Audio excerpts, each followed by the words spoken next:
My name is Morgan Shaw. I'm in my mid-30s, and for most of my adult life, I've occupied roles that look small from the outside. Supportive daughter, dependable sibling, quiet professional who never needed to raise her voice to be heard. Or at least, that's how I thought it worked. People tend to describe me with words like steady, low maintenance, and easygoing. I've learned those words often mean something else, unlikely to push back. I don't command a room when I enter it. I don't interrupt. I don't dramatize my emotions. And because of that, I'm often underestimated, not out of malice, but out of habit. This story isn't about revenge. It isn't about exposing anyone for entertainment. It's about how power can move quietly through a family system, how truth can be handled with care or turned into a tool. It's about what happens when someone decides that your story belongs to them more than it belongs to you. Over the next hour, I'm going to walk you through a period of my life when I learned, slowly and without spectacle, what it means to reclaim authorship over your own narrative. There are no heroes or villains here, just people making choices and living with the consequences of those choices. What you'll hear is not a dramatic retelling meant to shock you. It's a chronological, honest account of how a relationship with my brother shifted in ways I didn't fully understand at first, and how a single act, framed as concern, loyalty, even righteousness, changed the way my family saw me overnight. My brother outed me to the family to win their support. Not with cruelty in his voice, not with anger, but with timing. At first, I believed silence was the mature response. I believed that staying calm meant staying in control. I believed that if I just kept living the way I always had, things would rebalance on their own. What I didn't realize then was that truth became a weapon the moment it served him. And once that happens, pretending otherwise only deepens the wound. This story will move through long stretches of quiet, missed comments, small dismissals, subtle shifts in tone, because that's how real power dynamics change. Rarely with explosions, more often with assumptions left unchallenged. I won't embellish conversations or assign motives I can't prove. I'll tell you what was said, what was done, and how it landed inside me. I'll also tell you how I responded, not impulsively, not perfectly, but deliberately. If you've ever felt invisible inside a system that benefits from your compliance, if you've ever watched someone else control the narrative of your life while insisting they were just being honest, then this story may feel uncomfortably familiar. I'm sharing it not to ask for sympathy, but to offer clarity and maybe permission. Before we begin, I want to ask you something gently.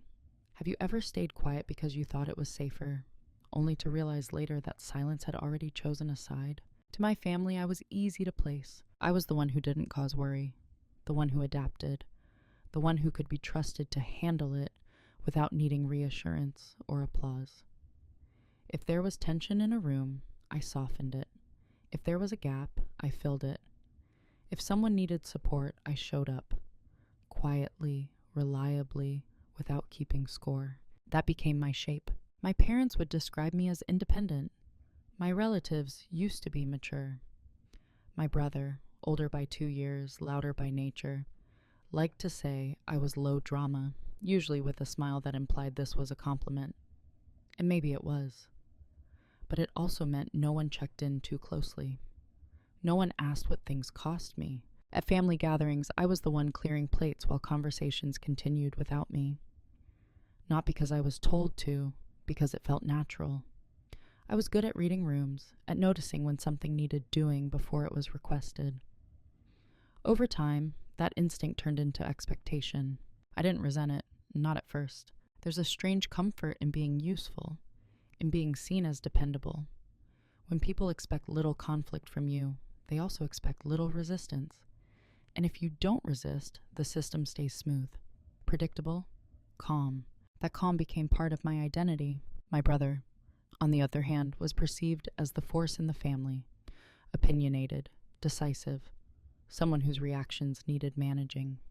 He took up space effortlessly, and people adjusted around him without naming it.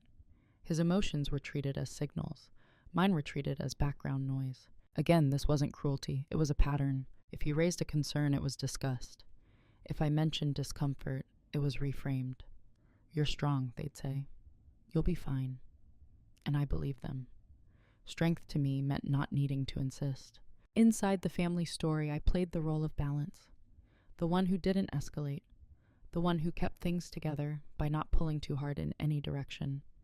I didn't interrupt narratives. I absorbed them, even when it came to my own life. When I made choices that didn't align perfectly with expectations, career shifts, relationships, personal boundaries, I explained them gently, carefully, as if asking permission. I learned how to pre-soften truths so they'd land without disruption. I learned how to reassure others before checking in with myself. This wasn't self-sacrifice in a dramatic sense. It was a gradual erosion. What's important to understand is that no one ever said, "You matter less," but everything in the structure implied it. Attention followed intensity. Authority followed volume. And I had neither. I became fluent in being overlooked. When family decisions were made, I was consulted late, after opinions had formed. When disagreements arose, I was positioned as the mediator, never the stakeholder. My perspective was valued only insofar as it kept the peace, and I accepted that, because peace felt like responsibility. Looking back, I can see how clearly defined my role was. I was reliable, useful, and emotionally self-contained. I didn't need protecting. I didn't need advocacy. And so when something about me became useful to someone else's agenda, there was no internal alarm in the system to stop it, because no one was used to asking what it would cost me. I didn't know then that invisibility isn't neutral. It's a position, and positions can be exploited. At the time, I still believed that being steady would protect me, that restraint equaled safety, that if I lived honestly and harmed no one, honesty would be returned in kind. I hadn't yet learned that honesty can be reshaped once it leaves your mouth, or your control. And I definitely hadn't learned that the role people assign you becomes the lens through which they interpret everything you do afterward. To them, I was the calm one, the strong one, the one who would understand. They never considered that understanding doesn't mean consent. And I didn't yet know how dangerous that misunderstanding could be. The first time it happened, I almost missed it. That's the part that still unsettles me, the subtlety. There was no confrontation, no raised voice, no dramatic moment that would later replay in my mind with clarity. Just a comment, made casually, in a room full of people who didn't register it as anything more than conversation. It was during a family dinner. One of those ordinary evenings where nothing significant is supposed to occur. Plates were being passed, someone was telling a story that had already been told before, and I was half listening while pouring water into glasses. My brother mentioned something about me, not directly, not to me. He was responding to a question from one of our relatives, something vague about my life, my situation, said with curiosity but no urgency. Before I could answer, he did. He laughed lightly and said, "Oh, she doesn't really talk about it. You know how she is." It was said fondly. That's what made it hard to object to.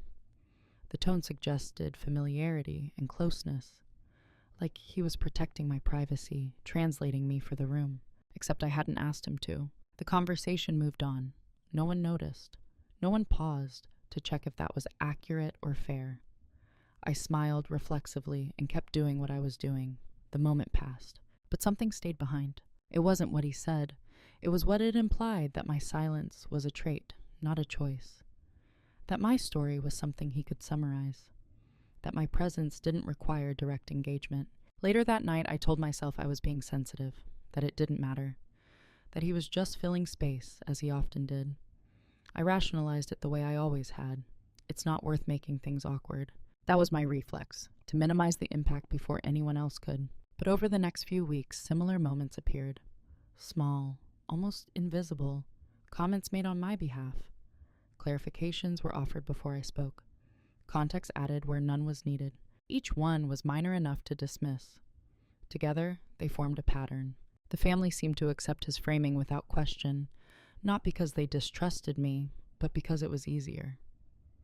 He spoke with confidence. I did not interrupt. The path of least resistance became the official version. What struck me most was how unintentional it all seemed. He wasn't malicious. He didn't smirk or lower his voice. He acted like he was helping, like he was smoothing edges before they caused discomfort. And maybe he believed that. but I began to feel edited, not erased, adjusted. It's difficult to articulate the feeling of being slowly rewritten in real time, especially when the edits are subtle and the editor insists they're on your side.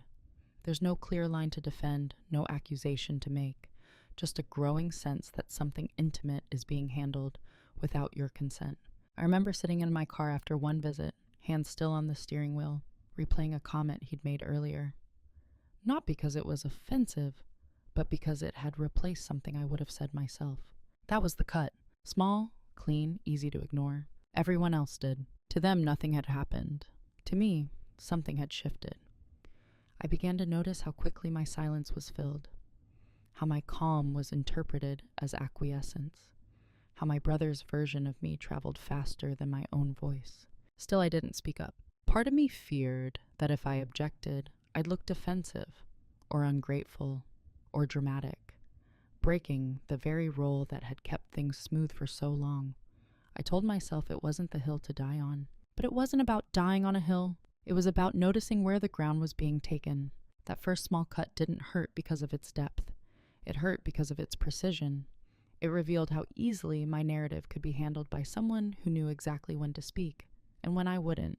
And in that moment, without knowing it yet, I learned something important. You don't lose power all at once. You lose it in pieces small enough to justify. Once I noticed it, I couldn't unsee it. What had started as isolated moments began to feel routine. Not because they grew more aggressive, but because they grew more accepted. The pattern didn't escalate. It settled in.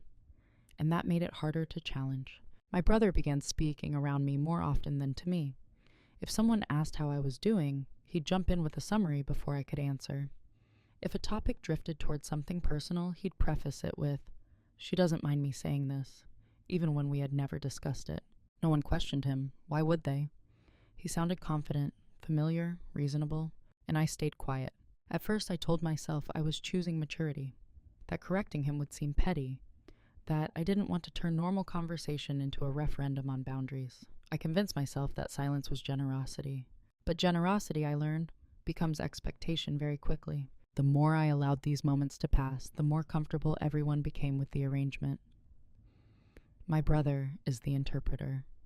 I was the subject. I was still present, still physically in the room, but narratively, I was being handled. It wasn't overt disrespect. That's what made it so insidious. There were no insults, no dismissive gestures, just assumptions layered on top of one another until they felt like truth. I'd hear phrases like, "Well, you know how Morgan is," followed by conclusions I hadn't agreed to, or decisions made with me in mind that I had never been consulted about. My name was being used as justification, and every time I considered pushing back, I hesitated, because pushing back would require disrupting the image everyone had of me, the calm one, the flexible one, the one who didn't make things difficult. I worried that asserting myself would look like a personality change, and personality changes make people uncomfortable, so I normalized it. I told myself that families speak for each other sometimes, that this was closeness, not control, that if it really bothered me, I'd feel more upset than I did. But that was another miscalculation. Disrespect doesn't always announce itself with anger. Sometimes it arrives quietly, and you don't feel rage, you feel diminished. And diminished is easier to ignore, easier to rationalize. I began to edit myself in advance.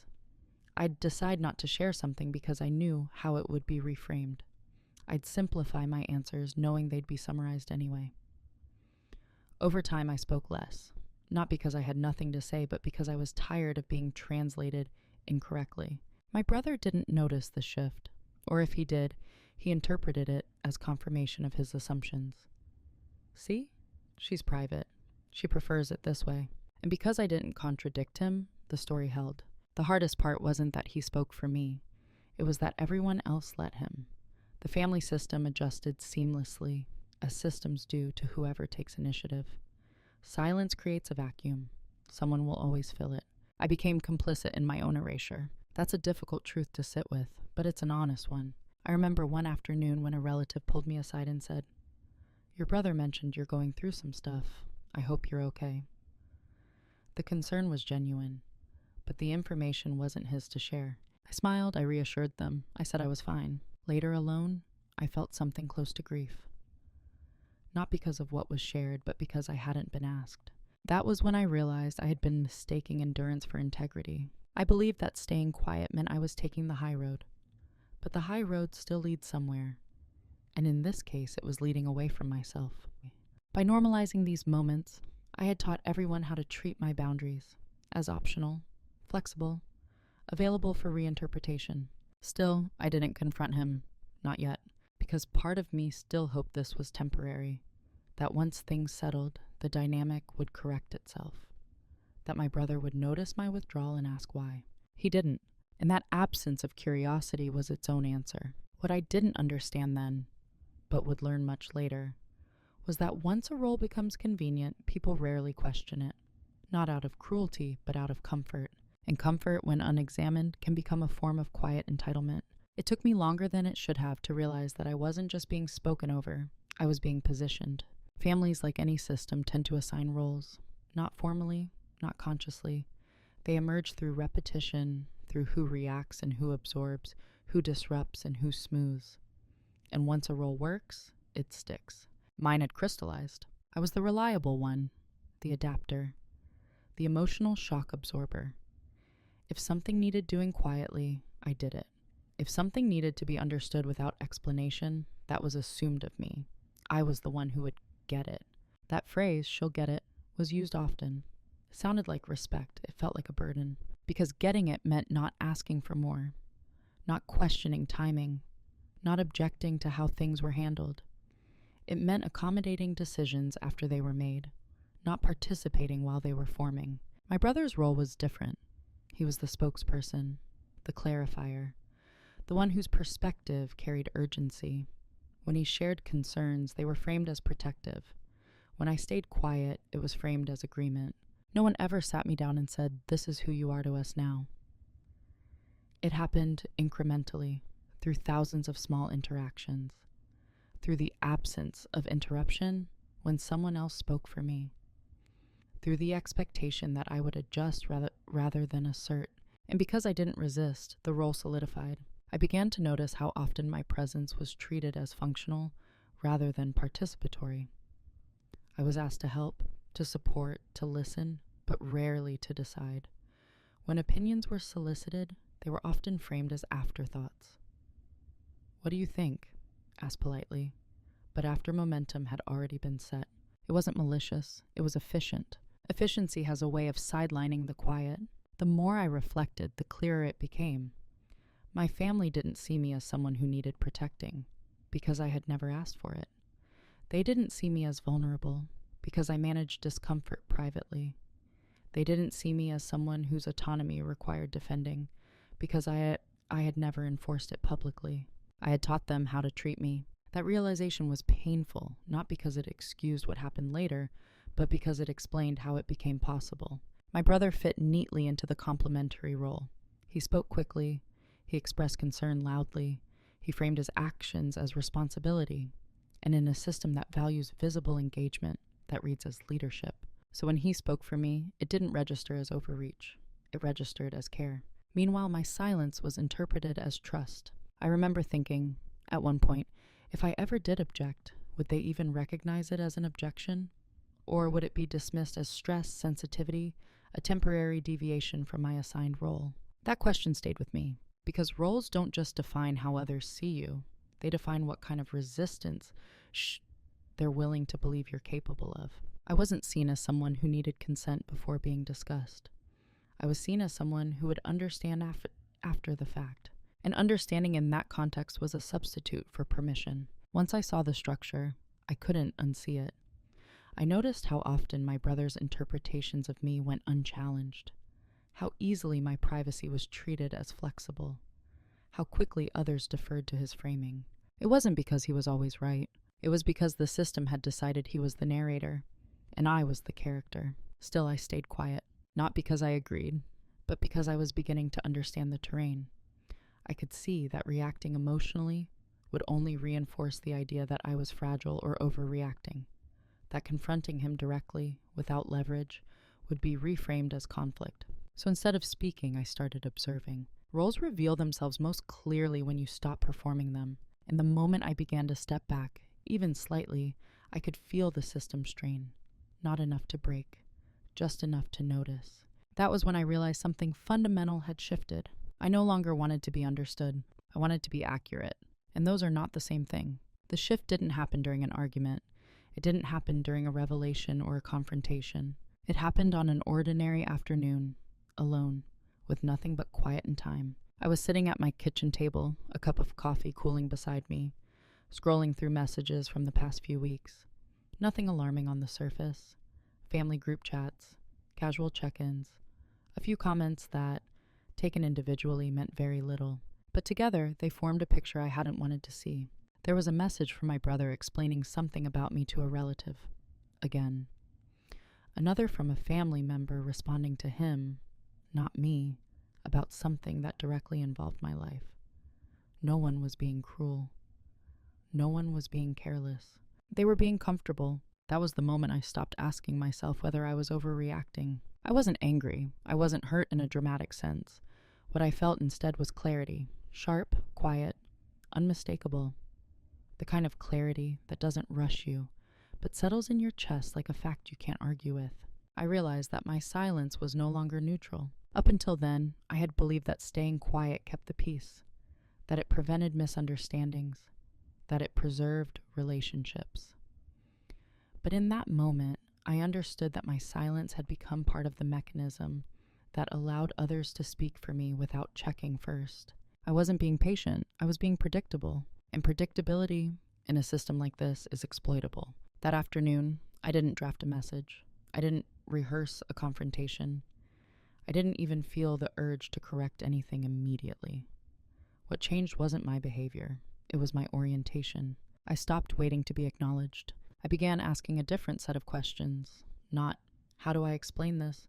But who benefits if I don't? I thought about the way information moved through my family. Who spoke first? Who set the tone? Who framed the context? And I saw with uncomfortable clarity how easily truth could be positioned, not altered, just arranged. Truth doesn't have to be false to be harmful. It just has to be strategically placed. That's when I understood something I had missed before. My brother wasn't just speaking, he was timing. He chose moments when I wasn't present. He chose audiences who trusted him. He chose framings that sounded responsible, not intrusive. And because I had never challenged his authority as narrator, those choices went unquestioned. That realization didn't make me furious. It made me still. There's a kind of stillness that comes when you stop hoping things will correct themselves. When you stop expecting fairness to emerge organically. When you accept that if you want agency, you have to create the conditions for it. I sat there for a long time, not planning revenge, not imagining outcomes. Just letting the truth settle. Letting go of the fantasy that being reasonable would automatically protect me. That was the day I stopped confusing kindness with passivity. I decided quietly that I would no longer offer unguarded access to my life simply because it made others comfortable. I didn't announce this decision. I didn't explain it. I just began to hold things closer. Information, I realized, is not neutral. It's relational. And once shared, it doesn't belong to you anymore. That afternoon marked the beginning of a different kind of silence. Not the silence of avoidance, the silence of intention. I didn't know yet what I would do with what I was seeing. I only knew that continuing as I had been was no longer an option. The cost was too high, even if it was invisible to everyone else. I closed my messages, I finished my coffee, and I reached for the notebook I had kept, half unconsciously, for years, dates, conversations, moments that felt off, but never quite alarming enough to name. For the first time, I wasn't writing to remember. I was writing to understand. And understanding, once it arrives, doesn't leave you the way you were. After that afternoon, my silence changed shape. Before, it had been reflexive, a default setting I barely questioned. Now it was deliberate, chosen, and that difference mattered more than anyone else realized. I didn't announce boundaries. I didn't confront my brother. I didn't correct the record. Not yet. I understood that reacting too quickly would only alert the system that something was shifting. And systems, when threatened, tend to close ranks. So instead I observed. I let conversations happen without volunteering additional context. When asked questions, I answered truthfully but briefly. I stopped preemptively explaining myself. I stopped cushioning statements so they'd land softly. I let my words stand on their own, or not appear at all. To most people, nothing had changed. To my brother, something felt off. I could see it in the way he checked in more often, the way his questions became more specific. "Everything okay? You've been quiet lately." The irony wasn't lost on me. My silence had only become noticeable once it stopped serving its usual function. Still, he interpreted it the only way that fit his existing narrative: withdrawal, sensitivity, stress, weakness. That assumption gave me space. People underestimate what they believe they understand. And because my brother believed he understood me, he didn't look too closely. He didn't imagine I was recalibrating. He assumed I was retreating. That misread was crucial. I began to notice how often he spoke about concern rather than asking for consent. How easily he justified sharing information by framing it as protection. How rarely he checked whether I wanted help, only whether he thought I needed it. Silence gave me distance. Distance gave me perspective. I started tracking patterns, not obsessively, not emotionally, just factually. When information moved, who moved it? When decisions were discussed, who was present? When my name came up, who was speaking? The answers were consistent. I wasn't preparing for a confrontation. I was preparing clarity. One of the most difficult things to accept was that no one was going to intervene on my behalf. Not because they didn't care, but because they didn't see a problem. The system was functioning smoothly. I was still cooperative. My brother still looked responsible. From the outside, everything appeared stable, so I stopped waiting for validation. I also stopped offering easy access to my inner life. I shared less, not out of secrecy, but out of discernment. I became selective about what I said, and more importantly, when. This wasn't about withholding truth. It was about protecting context. Without context, truth can be bent. With context, it has weight. The more intentional my silence became, the more I could feel the shift internally. I wasn't shrinking. I was consolidating. My energy wasn't being dispersed through constant accommodation. It was being stored. And something interesting happened. The fewer explanations I gave, the fewer assumptions people could confidently make. The space I left empty became uncomfortable. Not for me, but for those used to filling it. My brother began to check in indirectly, through others. "Have you heard from Morgan? She seems distant." Again, concern, framed outward, never inward. I took note. Silence, I realized, isn't absence. It's positioning. When used unconsciously, it leaves you vulnerable. When used deliberately, it gives you leverage. I wasn't manipulating anyone. I wasn't deceiving. I was simply no longer volunteering pieces of myself into a system that had shown me it didn't handle them carefully. That distinction mattered. I also understood something else. Whatever was coming next couldn't be emotional. If I wanted my autonomy back, it had to be reclaimed in a way that aligned with who I actually was. Measured, principled, calm. No outbursts, no ultimatums, no dramatic reveals. Just alignment. I didn't yet know what the turning point would be. But I knew this. When the moment arrived, I would not be reacting. I would be ready. What no one noticed, because they weren't looking for it, was that while I appeared to be retreating, I was actually refining. Silence gave me time. Time to observe without being observed. Time to see how information traveled when I wasn't feeding the system. Time to understand the difference between what people said publicly and what they admitted privately. I didn't become secretive. I became precise. I started documenting things the way I always had, but with intention now. Dates, exact phrasing, who said what and in what context. Not interpretations, facts. I wasn't building a case against anyone. I was building a map. Patterns reveal themselves when you stop interrupting them. I noticed how often my brother framed his actions as protective after the fact. How he shared information under the banner of concern rather than consent. How he positioned himself as the intermediary, even when none was needed. I also noticed something else, something quieter. He rarely checked whether his involvement was welcome. That absence told me more than any argument could have. As I paid closer attention, I realized this wasn't just about me. This was about how my brother related to uncertainty. When things were ambiguous, he resolved them by speaking, by acting, by filling silence with narrative. And because I had always allowed that, He had come to see my life as part of his territory to manage, not maliciously, habitually. That distinction mattered, not to excuse him, but to understand the mechanics at play. I also began to notice how differently people treated me depending on who had spoken to them first. If my brother had framed something, the conversation would have followed his logic. If he hadn't, there would have been more openness, more curiosity, more room for me to exist as myself. That was leverage, not in the sense of power over someone, but in the sense of understanding where influence actually lived. Influence, I learned, doesn't always belong to the person with the truth. It belongs to the person who introduces it. And my brother had been introducing my truth for me. Once I understood that, I stopped trying to correct individual moments. Correction is reactive. It keeps you on the defensive.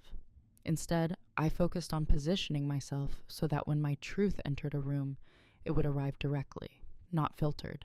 I also took practical steps. I adjusted privacy settings. I changed who had access to certain information. Not dramatically, just thoughtfully. I stopped sharing updates in group settings. I redirected conversations when they veered toward my personal life without my invitation. Again, nothing anyone could point to and say, "She's acting strange." But the flow had changed. My brother noticed, though he didn't understand why. He began asking more pointed questions, fishing for reassurance. "You know I've got your back, right?" he'd say. Statements disguised as questions. I responded neutrally. I didn't challenge him. I didn't reassure him either. That ambiguity unsettled him. What he never noticed was that I had stopped relying on his interpretation of events altogether. I was forming my own understanding, grounded in evidence, not emotion. There's a myth that preparation looks like plotting. That if you're getting ready for something, you must be angry or scheming. In reality, preparation often looks like stillness. It looks like listening more than speaking, like documenting instead of reacting, like waiting until you understand the full shape of the situation before deciding where to apply pressure, or whether to apply it at all. I wasn't waiting for a dramatic reveal.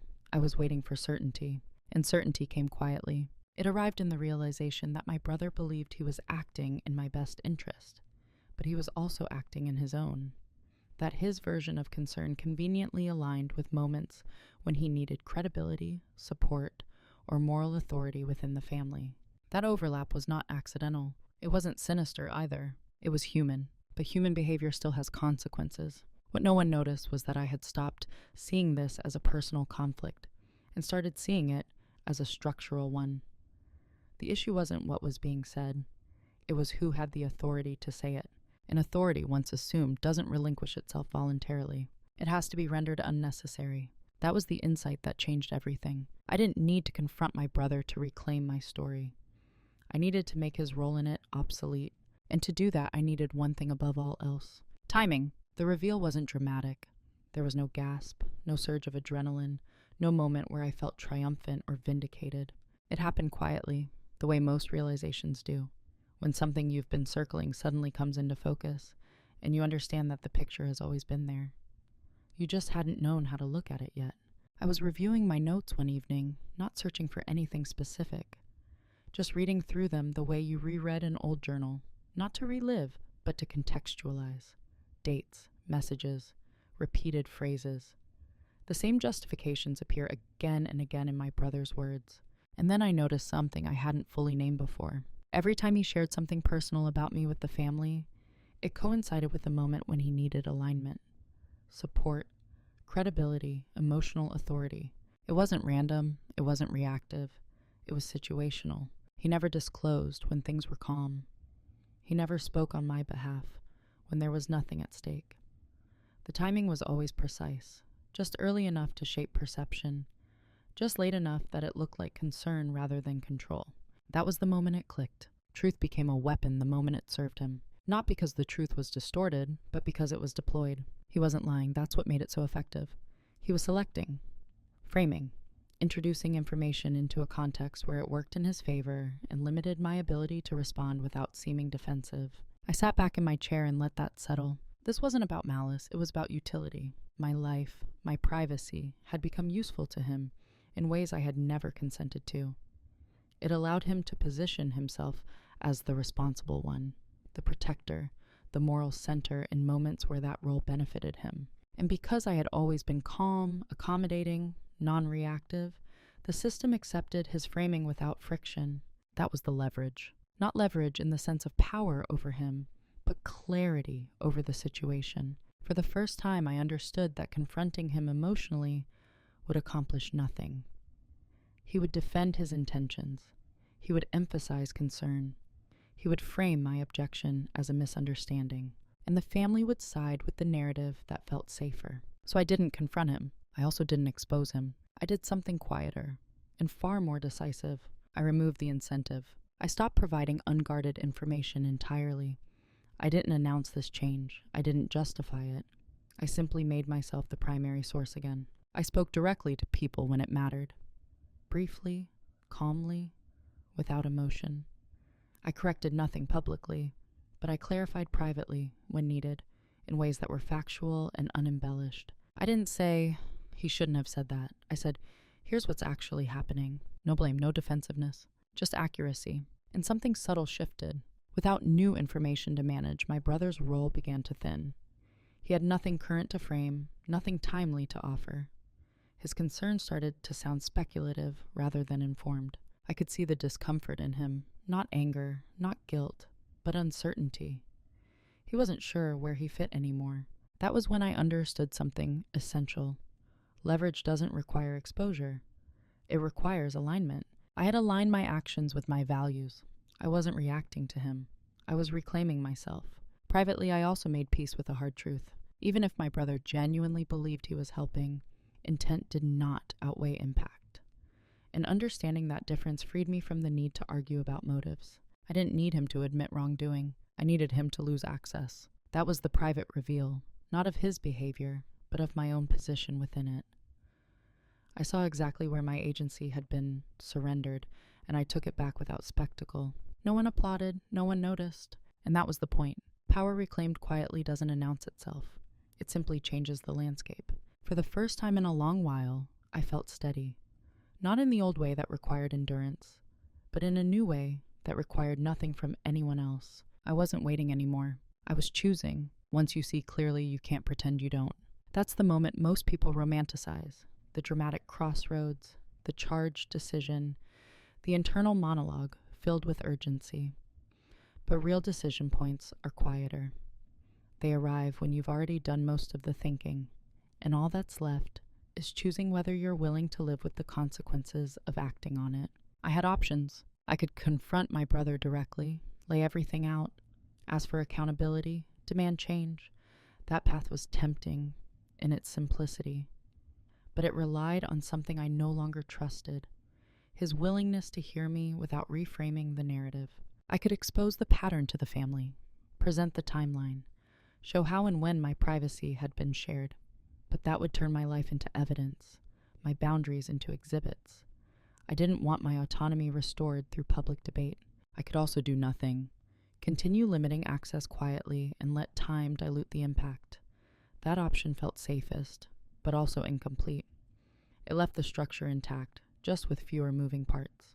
Then there was the fourth option, the one I hadn't considered before, because it required me to step fully out of my assigned role.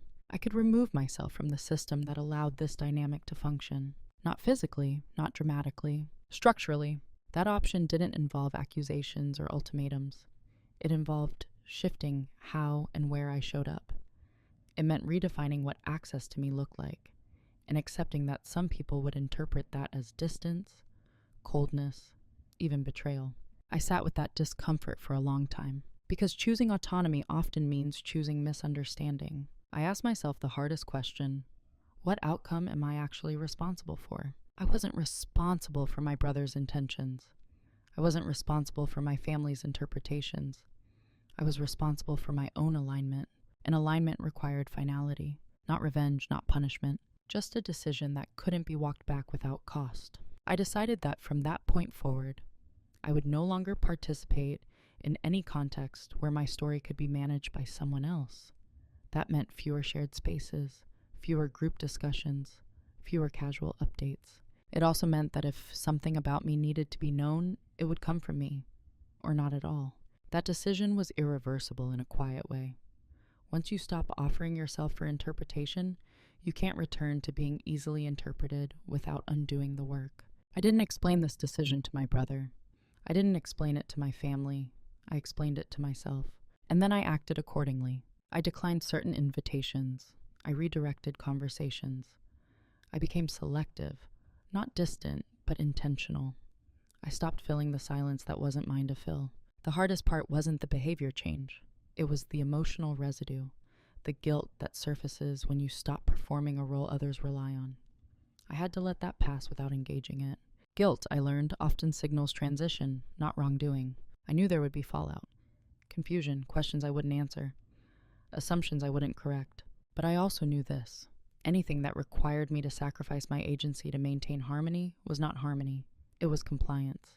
That was the decision. Not loud, not righteous, just firm. I didn't know when the consequences would appear. I only knew they would. Systems don't adjust without friction. But for the first time, I wasn't afraid of that friction, because whatever came next would be built on a choice I had made consciously, not a role I had drifted into. And that changed everything. When people imagine decisive action, they picture motion, announcements, declarations, visible change. What they don't picture is stillness. The kind of stillness that looks like nothing is happening, when in fact everything important already happened. That's what this phase was. From the outside, my life looked unchanged. I still showed up to family events selectively. I still responded to messages politely.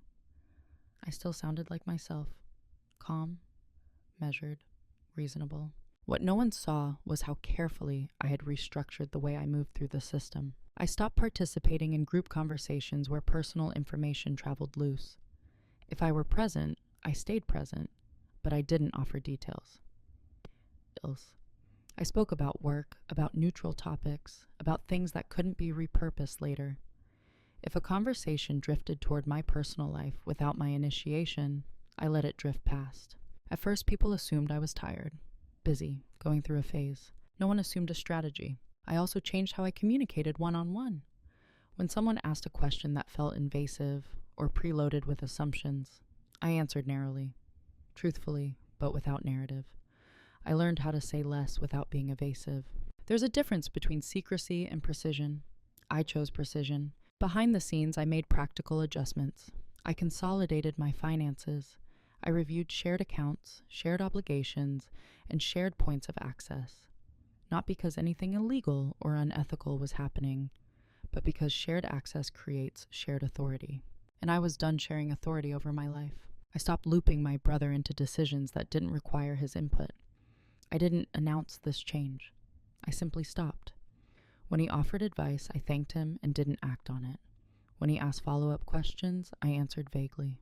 He didn't push. He didn't have to. He assumed he'd be brought in eventually, as he always had been. That assumption bought me time. What struck me most during this period was how little resistance I encountered. Not because my family agreed with my choices, but because they didn't fully register them. Change that doesn't announce itself is easy to overlook. Silence, once again, did its work. I also became more visible in spaces outside my family. Professionally, socially. I invested energy where my voice was received directly, not filtered. Where my presence wasn't functional, but contributory. That contrast sharpened my resolve. In those spaces, no one spoke for me. No one summarized my intentions. No one reframed my silence as something else. I was simply allowed to exist as I was. And that reminded me how distorted the family dynamic had become.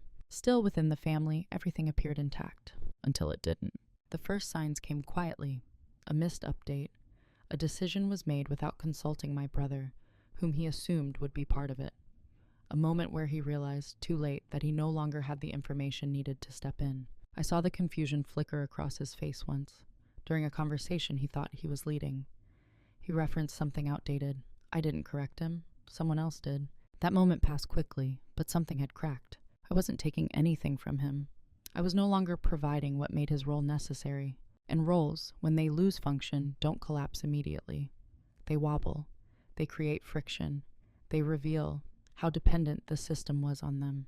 I felt no satisfaction watching that happen, only inevitability. Moving in silence meant accepting that I wouldn't be seen as decisive, that my actions wouldn't be recognized as intentional, that people might misinterpret distance as indifference. I accepted that, because clarity doesn't need witnesses to be real. I wasn't waiting for acknowledgement. I was waiting for the system to respond. And it did, just not all at once. The consequences didn't arrive with confrontation. They arrived with an absence. At first, it was subtle enough to dismiss. A conversation that felt slightly off. A moment of hesitation where there hadn't been one before. My brother paused mid-sentence, searching for context he used to have ready. No one announced that something had changed. They just began to feel it. My brother was the first to sense the loss, even if he couldn't name it. He reached out more frequently, not urgently, not accusingly, just checking. His messages carried a different tone now. Less certainty, more probing. Did I miss something? Has anything changed? I answered politely, briefly, without elaboration. That restraint unsettled him more than any argument could have, because what he was experiencing wasn't rejection, it was irrelevance. And irrelevance is harder to fight than opposition. You can debate someone who pushes back. You can't debate someone who no longer needs your participation. Within the family, small disruptions began to surface. Plans were made without the usual coordination. Information didn't circulate the way it used to. Someone would reference a detail that was no longer current, and no one rushed to clarify it on my behalf. For the first time, people had to ask me, and they weren't used to that. I noticed the discomfort, not hostility, but confusion. The system had relied on a certain efficiency. My brother spoke, I complied, others adjusted. Now that shortcut was gone. At one gathering, a relative asked my brother a question about me. He started to answer, and stopped. He glanced at me, uncertain. I met his eyes, calm, expectant, silent. He deferred. That moment lasted maybe 2 seconds. No one commented on it, but something fundamental had shifted. Later I heard that he had expressed concern, quietly, to someone else. That I seemed distant.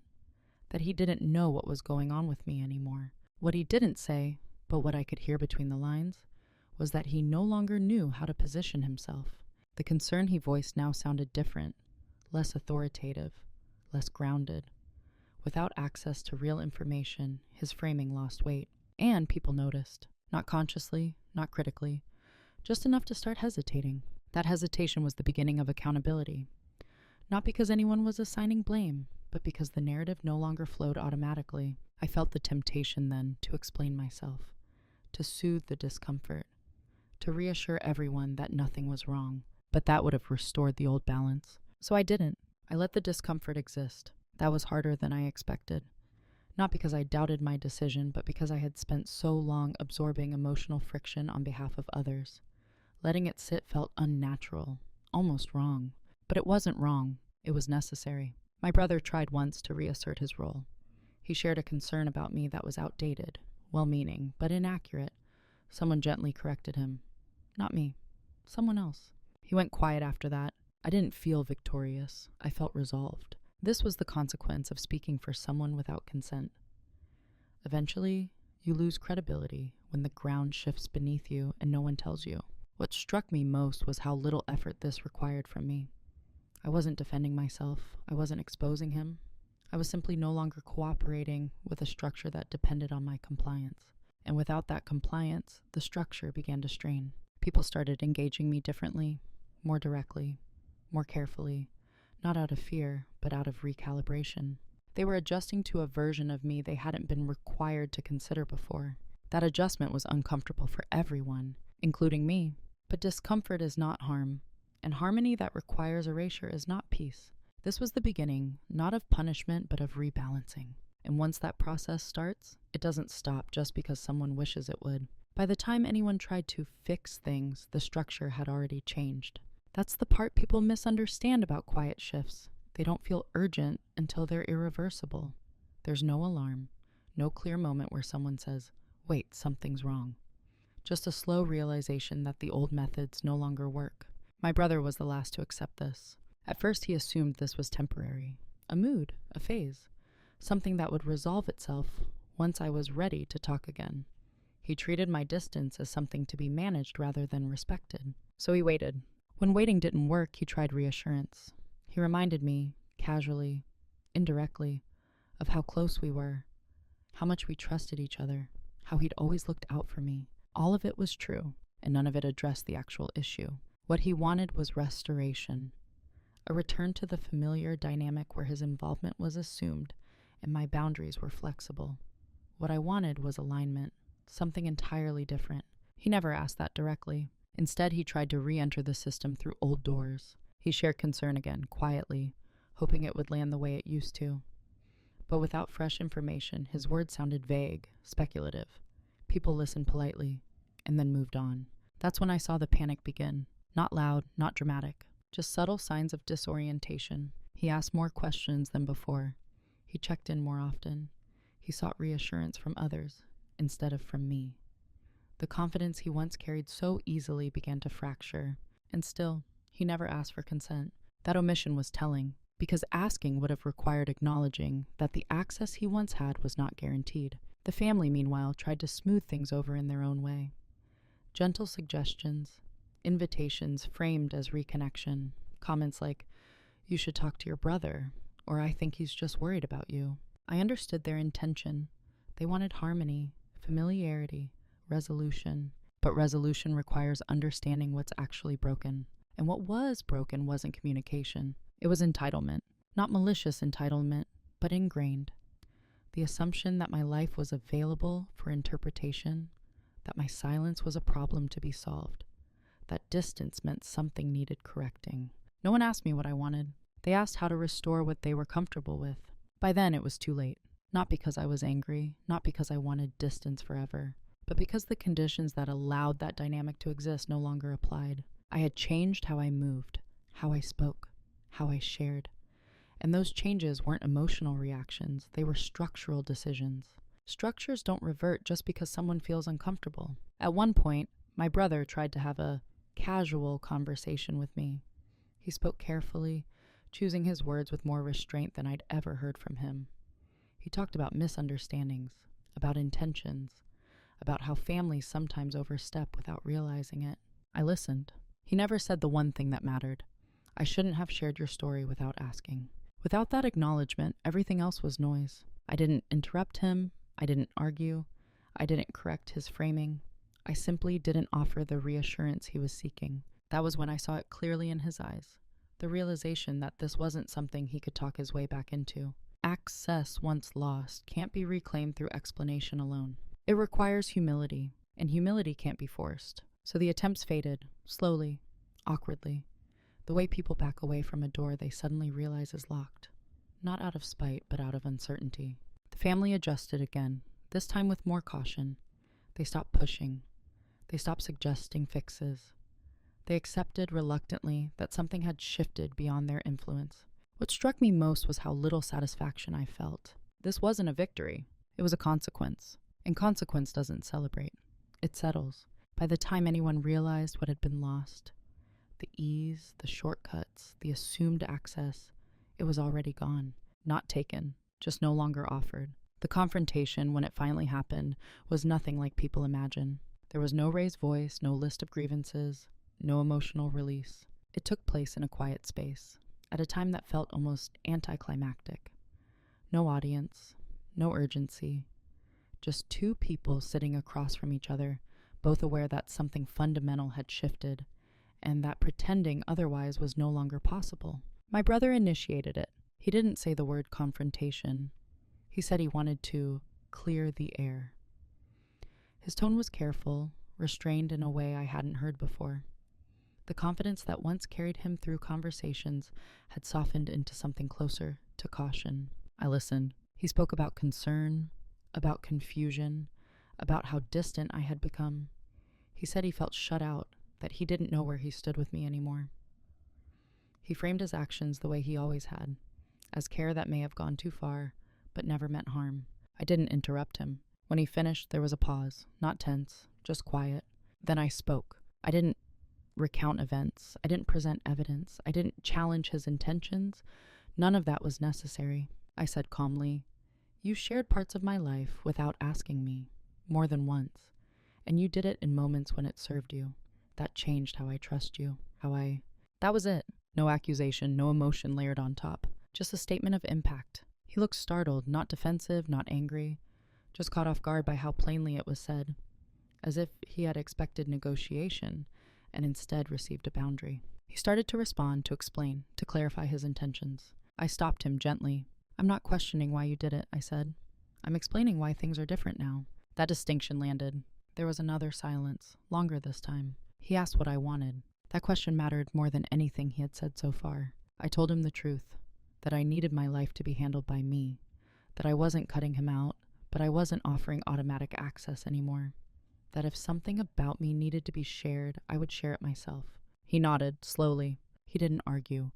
He didn't apologize the way people do when they want absolution. He simply said he hadn't realized how much space he'd taken. I believed him, and I also knew that realization didn't undo the past. The conversation ended without resolution in the traditional sense.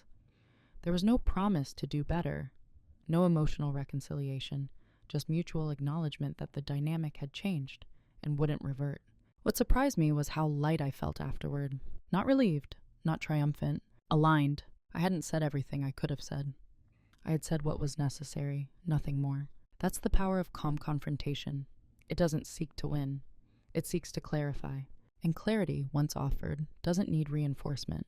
We parted without drama, without tension, without certainty about what our relationship would look like moving forward. But for the first time, I wasn't afraid of that uncertainty, because whatever came next would be built on consent, not assumption. And that was enough. I am not who I was when this began. That doesn't mean I'm hardened or closed off or less generous.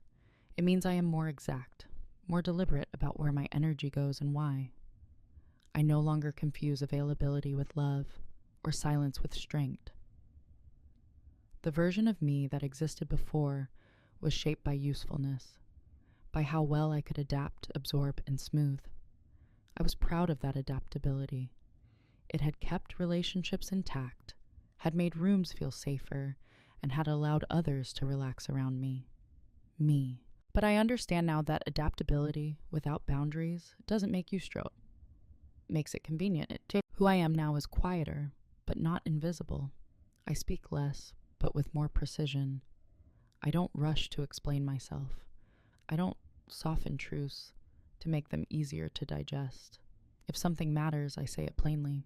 If it doesn't, I let it pass. That change has altered how people engage with me. Some are more careful now. They ask instead of assuming.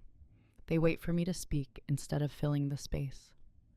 Others keep their distance, unsure of where they stand without the old cues. I accept both. My relationship with my brother exists in a new shape, less automatic, more intentional. There is more space between us, and also more honesty within that space. He no longer narrates my life. I no longer expect him to understand me without asking. We are learning slowly what respect looks like without familiarity doing the work for us. And I am learning something even more important. I don't need to be fully understood to be whole. I used to believe that if I could just explain myself clearly enough, gently enough, people would meet me where I was. Now I know that explanation doesn't create respect. Boundaries do. I don't feel bitterness toward my family. I don't feel the need to revisit old moments or reassign blame. What happened doesn't define us, but it did redefine me. I'm more private now, not because I'm hiding, but because I'm selective. I don't offer my inner life as communal property. I don't allow concern to replace consent. That choice has brought a kind of calm I didn't know was possible. It's not the calm of compliance, it's the calm of alignment. I trust myself more, not because I'm always right, but because I no longer abandon my own perspective to preserve someone else's comfort. If something feels off, I pause. I listen. I act when I'm ready, not when the system expects me to. I also forgive myself for staying quiet too long, for confusing endurance with virtue, for believing that being low impact meant being safe.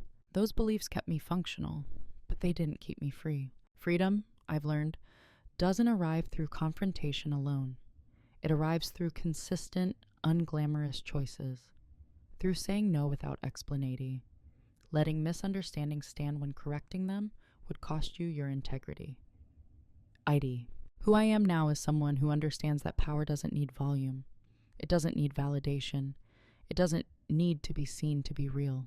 It only needs to be rooted. And I am. There's a lesson in all of this, but it isn't the kind that fits neatly into a quote or a warning. It's quieter, more uncomfortable, and it asks something of us that most of us were never taught how to do. The truth is, no one in this story set out to hurt anyone. My brother didn't wake up one day planning to betray me. My family didn't consciously decide that my boundaries were optional. And I didn't choose invisibility out of fear.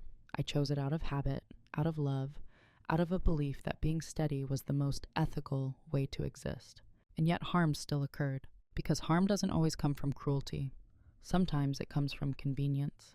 When someone is calm, capable, and accommodating, it's easy to forget that they still have edges, that their silence still contains consent or refusal, that their life is not a resource to be managed, no matter how good the intentions. The most important thing I learned is this: truth is not neutral. It carries power the moment it's shared. And when it's shared without consent, even in the name of care, it stops being connection and becomes control. That doesn't mean we stop being honest. It means we become responsible. Responsible for timing, responsible for context, responsible for whose story we're telling and why. For a long time, I believed that if I stayed quiet, I was choosing peace. What I didn't see was that peace built on self-erasure is temporary. It holds only as long as you're willing to disappear inside it. The moment I stopped disappearing, the system resisted. Not with anger, but with confusion, discomfort, and the urge to fix what had changed. That resistance wasn't proof that I was wrong. It was proof that something had been benefiting from my silence. I didn't reclaim my autonomy through exposure or punishment.